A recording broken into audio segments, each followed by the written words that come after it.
Yeah, that's right. I wanted to, I felt kind of bad. I was offered a fight in January that I didn't take. It was on the Battlefield card. I wanted to take it. I almost did, but the holidays and I didn't train super hard and I just had other stuff going on, so I didn't take the fight. I want to fight as much as possible. I don't always do that, but I would rather do that. I'm getting nervous around fights. Can't stand it like everybody does, but I hate waiting. I just want to be able to, the more you fight, the easier the nerves come down, I find. Like Sugar Ray Robinson, he used to fight. He had like 200 fights in his career. He used to fight like every other week, and that's why I wish it was more like that. I wish it was more. I was born in the wrong era. That's what I prefer. But I want to fight more. Like the more, yeah, exactly. You test yourself in battle. The more you're there, the easier you're going to be able to deal with the anxieties of fighting. So. All right. Who are you going against this time?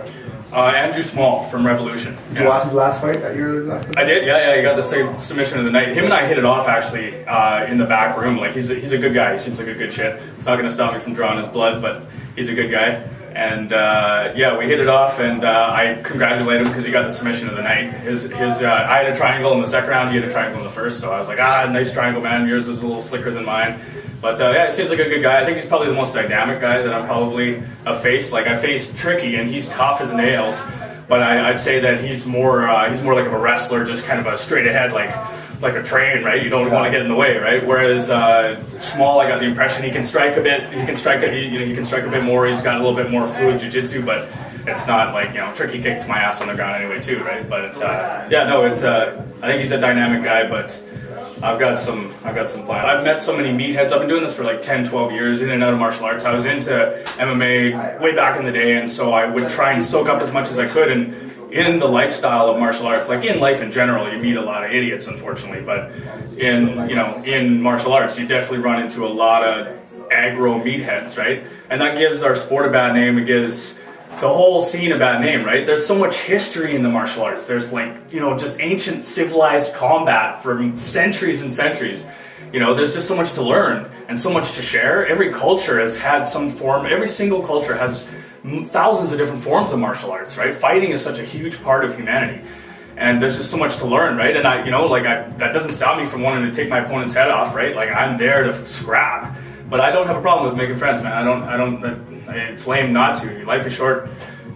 People are cool. Meet good people and kick some of their asses, and then be friends with them after. I'm fine with that. That's cool. So that's all it is, man. You're just always fighting with yourself. That's all it is. If you can go in there and just stay calm and do what you do in the gym, it's lights on, baby. Like it's go time. Yeah. In fact, that's my whole plan. Every time I get in there, I try to want to do what I do in the gym. But when you're nervous, it affects your speed, it affects your strength. Like you feel heavy, you feel sluggish. Like that's the problem. But if I could just go in there and do like I do in the gym, I could just I may not win every time, but I just put on the best fights. Like yeah, that's what I want to do. I want to get comfortable with it, so I can just put on sweet ass. I actually stopped training for like 9 months. I just got anxiety, man. I just couldn't handle it. I wasn't having fun. I just didn't have fun in there, right? Like I just went in there, and by the time I got in the ring, I was like, oh, what the hell am I doing in here? And it sucked. I didn't have warrior spirit. I still won the fight, but I didn't have warrior spirit, and that's what I want, right? Like even like against Marinos, I was bummed out about my performance, but afterwards I thought about it after my friends all coddled me and were like, oh, it's all good, it wasn't that bad. I realized that I had a good performance. I had warrior spirit. I went out on my shield, right? And that's every fight, no matter what. That's what people love to see. They love to see just a test of wills, and that's what I love to see in a fight. You want to see emotion and drama and friggin' hardcore back and forth, and that's a great fight, right? So or even just a decisive win. It comes from guys who, you don't get it from guys who are jabbing to win the fight or whatever, and like sometimes you got to do that. It's a fine line. There's a huge people love a winner, right? But it's just, I know what I want to see. All my favorite fighters are Vanderlei Silva, all the shootbox guys. Love shootbox. Hayato Maha Sakurai. I love these guys, right? And they're not all perfect records. Like a lot of them are close, like best guys in the world.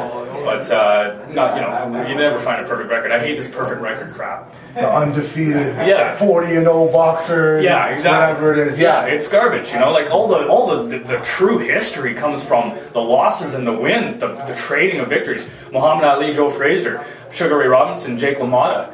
These are the sweet back and forth fights that just have written into history. Like that's the good stuff, right? So I'm kind of Vanderlei and Quinnen are my favorite. That's my favorite trilogy in MMA. My very favorite fight in MMA history, complete bar none. If I had to pick one fight that's the best fight with the best ending, Vanderlei Silva, Quinton Jackson 2. Just an amazing fight. I friggin' love that fight.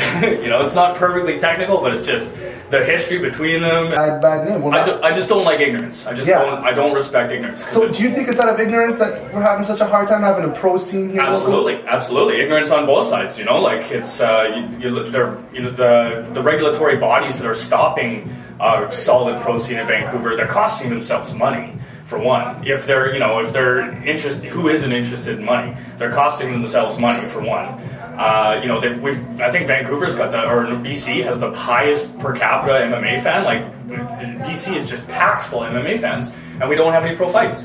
So it's a gong show, and for them to have boxing and so on, but not have MMA is so silly because everyone knows that MMA is 10 times safer than boxing. There's like an average of 5 deaths a year in boxing, and MMA only has 2 outskirts MMA-related deaths, and one was in an unsanctioned event in Russia, and the other one was, a guy was like training, and there's been no deaths in the ring. Boxing, there's been tons of deaths in the ring, like boom, a lights out, he dies later that night. So for them to not have MMA bouts, it's just silly. It's so much safer. Obviously, there's a huge demand for it. It's just silly not to have it. And so, but I do realize we have to work from our side and create a better image for the people who don't know about MMA, don't know about fight sports or full contact.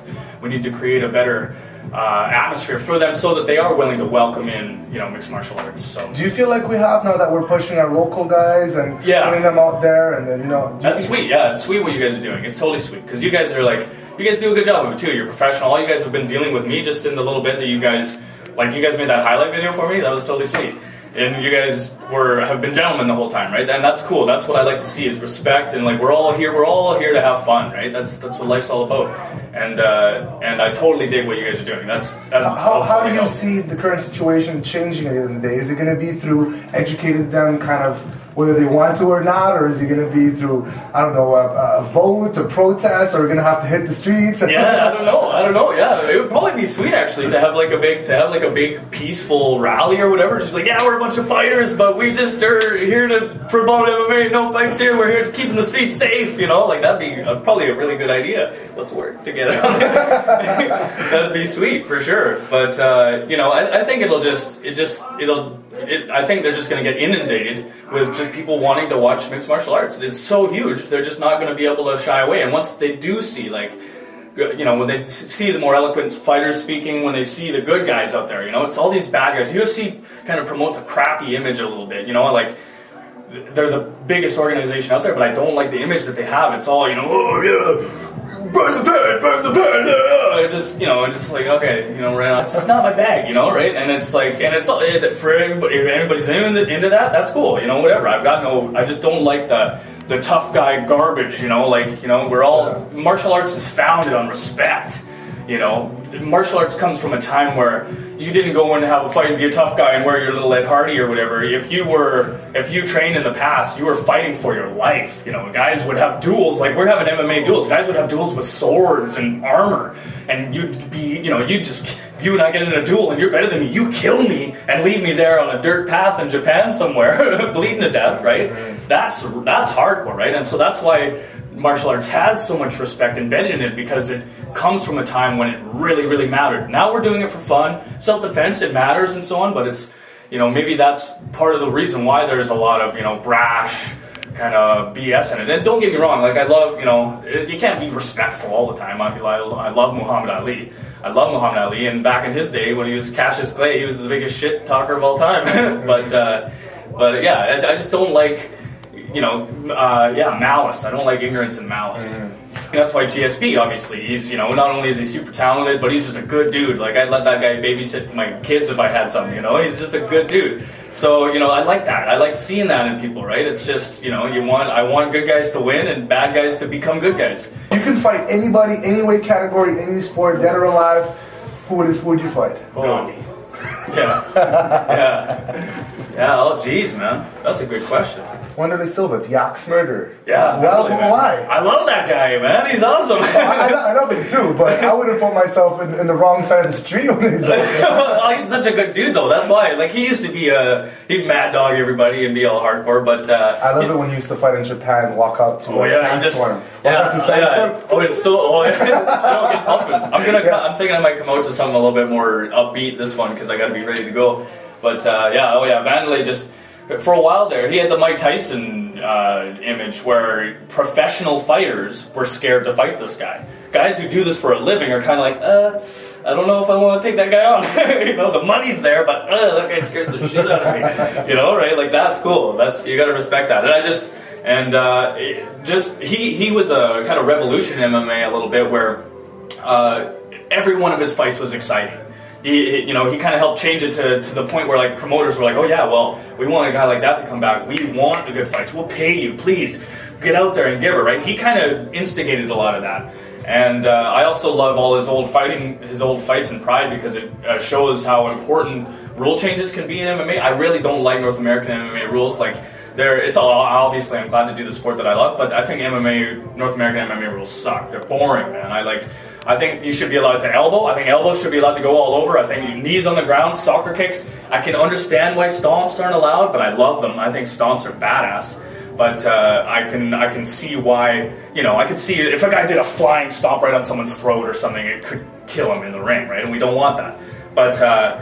But Pride did it for 10, 15 years or whatever, and they had stomps and soccer kicks, knees on the ground. Nobody got seriously injured, and it changes the style of the fight. North American MMA is all wrestler friendly, Guy does a sloppy takedown, you sprawl, you rabbit punch a little sloppily or whatever, or try for a submission and he gets out of it, and then you stand back up again and he can do it again and again and again. You can't really get punished, but if you could sprawl and knee him in the head or soccer kick him or whatever, he's not going to do those sloppy takedowns, right? So that's what I would love to do, right? And unfortunately, I did it in my fight against Tricky. Tricky's a gentleman. I accidentally soccer kicked him because I was just like, ready to go, right? I totally didn't mean to. Right after I did it, you can see I'm like, fuck, what an idiot, right? But I just love that's funny. You weren't the only one that night that soccer kicked somebody. Ronald Diaz soccer kicked Kevin McGregor. And it was a better one than mine. If we're talking soccer kicks, he knocked the guy out, right? So I like Vale Tudo rules, man. I mean, when I first got into it, I wanted to do Vale Tudo. I was really just for the people watching this who don't know, Vale Tudo pretty much means anything goes in Brazilian. In Portuguese. And that's Portuguese. And that's what most of the Brazilian guys come up with before they even join any of the American leagues. Shogun, Ninja, and it shows because the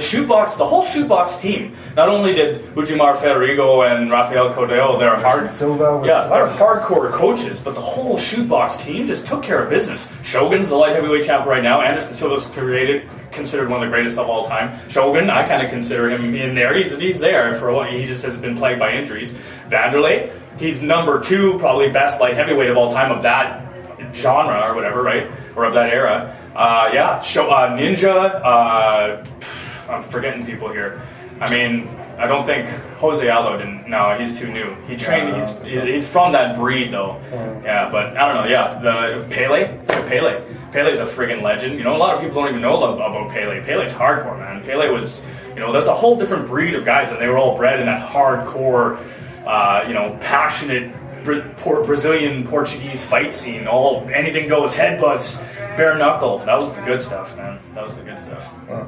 All right, well, we don't want to take too much of your time here. Thank you so much for the interview. Is there any shout-outs, any sponsors, any fans you want to say hi to? Yeah, I just want to thank anybody who, anybody who comes to watch the fights. I want to thank all the guys I get to train with at Elite, at Griffins. Anybody who knows me, thank you very much. I want to thank anybody who doesn't know me. You're all good people too. I want to thank BC MMAA now. Is that changed now? No, it's always been like that. Okay, BC. I keep hearing people be like, maybe it's the BC MMA. People are counting. I like it. BC MMAA. I want to thank them.